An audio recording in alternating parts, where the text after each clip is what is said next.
Welcome to The Explainer! All right, we are jumping right into the deep end today. We're looking at a completely unconventional, honestly radical societal theory laid out in a 2022 text called The Road to Freedom by an author named Shui Feng. We're going to unpack some seriously system-altering ideas today, ideas that step outside literally everything we conventionally understand about how human society is supposed to function. So buckle up and prepare to have your most basic assumptions totally challenged. Here is the roadmap for today. We'll be hitting 5 main parts: the ultimate human pursuit, the 8 barriers to freedom, the illusion of comfort, the second home model, and finally, global proof of concept. Starting with Part 1, the ultimate human pursuit, the universal goal of physical and mental freedom. So the text opens up with a premise that pretty much all of us can relate to. Whether we're grinding away at school or hustling every single day to make a paycheck, our core goal is ultimately the same: escaping this sort of prison of physical and mental limitation. Everything we do is a fight to just be completely, truly free. But then the author throws out this core provocation. Has anyone ever actually achieved true physical and mental freedom? I mean, really think about your own life for a second. Can you go absolutely anywhere you want, associate with anyone you choose, and say whatever you want at any given time? The text claims the answer is a resounding zero. Not presidents, not billionaires, not religious gurus. Absolutely no one has pulled this off. Which brings us right to Part 2, 8 barriers to freedom, the structural chains holding humanity back. So, what's actually stopping us? Well, the author points the finger at 8 specific structural factors holding humanity back. We're talking country, money, marriage, family, kinship, government, debt, and ego. And what's really fascinating here is just how uncompromising Shui Feng is about this. These aren't viewed as, flawed support structures. They are considered the exact mechanisms of our imprisonment. The argument is incredibly stark. As long as there's money to be earned, you aren't free. If you owe allegiance to a government, carry debt, or identify with a country, you simply cannot be free. Every rule, every border, and every single financial obligation is framed as a literal chain locking humanity in place. To really grasp just how hardline this manifesto is, consider the author's take on the family unit. Shui Feng writes, "As long as you revolve around family, you will never expect to be free for the rest of your life." By calling the family the most basic production relationship in society, the author argues that the ties binding parents, children, and siblings together fundamentally restrict your freedom of mind and body. It is an incredibly absolute philosophy. There's zero room for compromise here. In this view, biological attachment itself is a major barrier. Moving to Part 3, the illusion of comfort, how humanity copes with a hopeless reality.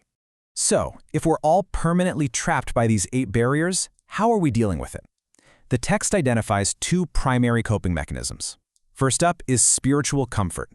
The author argues that because we can't get true freedom in reality, the vast majority of people turn to religion to, and this is a great phrase, anesthetize their fragile and sad nerves.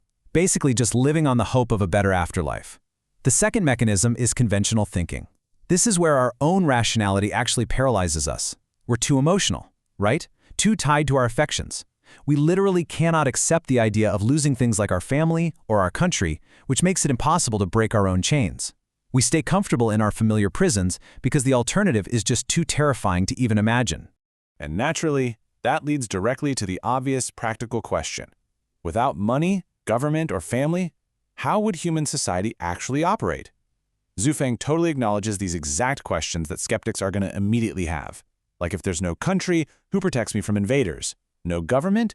Who's building the roads? Without money, how am I buying bread?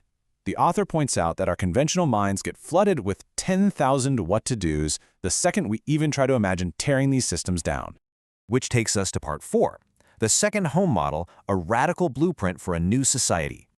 Okay, get ready for some serious narrative whiplash here, because the author doesn't just leave us hanging with earthly rhetorical questions. The text pivots into a highly unorthodox, multidimensional solution.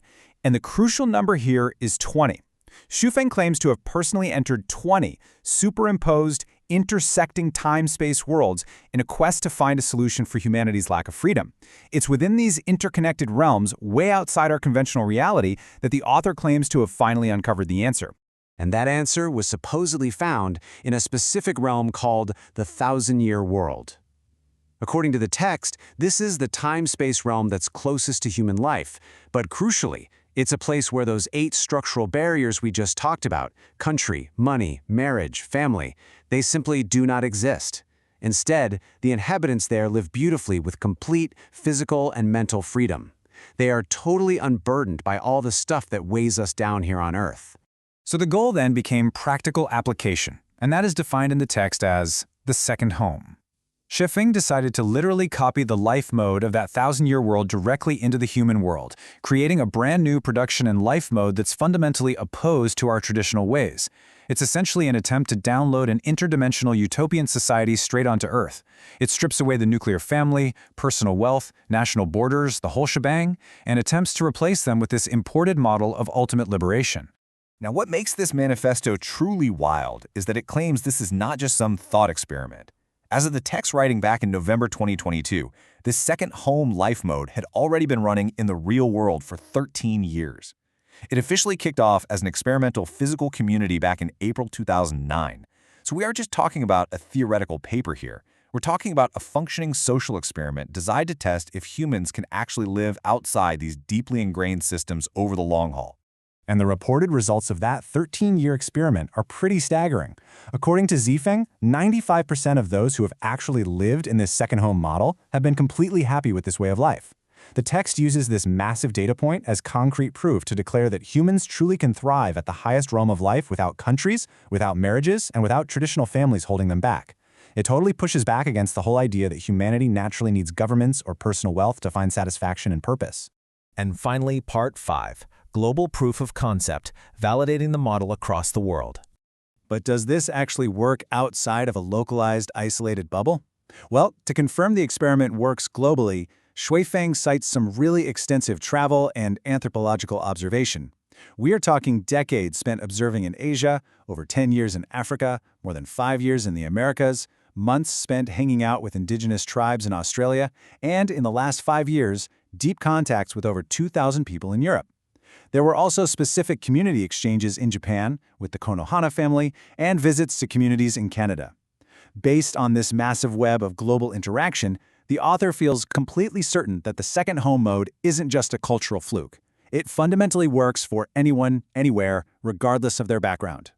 So, the crucial point we arrive at is this absolute, sweeping summary statement. Xue Feng is utterly convinced that unless humanity is wiped out by nature, our inevitable destiny is this exact second home model. The text doesn't frame this as just a fun, alternative lifestyle choice. No, it's presented as the literally only road for every single person on Earth to finally obtain physical and mental freedom. It's a remarkably confident conclusion that leaves absolutely no room for the survival of our current societal structures. Which leads us with a massive paradigm-shifting question to wrap up this explainer. Would you trade your family, your money, and your country for absolute freedom? It's the core philosophical trade-off presented in The Road to Freedom.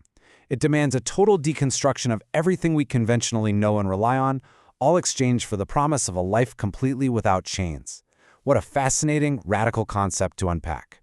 Keep learning, keep questioning the structures around you, and I will see you in the next explainer.